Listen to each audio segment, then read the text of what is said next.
She used to see mistakes as something to avoid, something that meant she had misjudged a situation or taken the wrong step.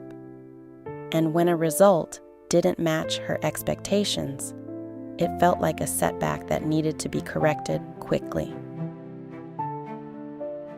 With time, her view began to change as she started noticing that what she first labeled as a mistake often pointed to something useful, showing where her assumptions didn't hold, where her approach needed adjustment, or where something didn't fit as well as she thought. And instead of focusing only on what went wrong, she began to see what it revealed. Her response became more measured, allowing her to stay with the situation long enough to understand it instead of moving past it too quickly.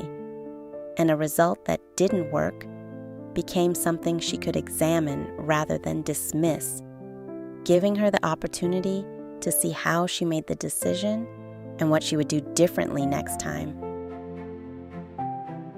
Learning became grounded in reflection, shaped by a willingness to look closely at what actually happened rather than avoid it.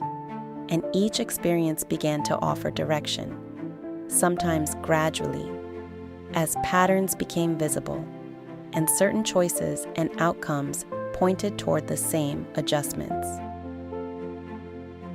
Failure also began to feel different, no longer acting as a final result, but functioning as information that showed where something wasn't aligned, where more skill was needed, or where a different direction made more sense.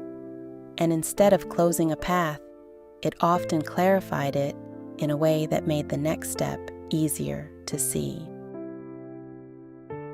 Her process became steadier as a result, with less pressure for everything to work on the first attempt, and more attention placed on what each experience revealed, creating a clearer sense of direction that didn't rely only on immediate outcomes. Mistakes no longer needed to be avoided at all costs, as they became part of how she understood what actually worked and how she could move forward with more clarity each time.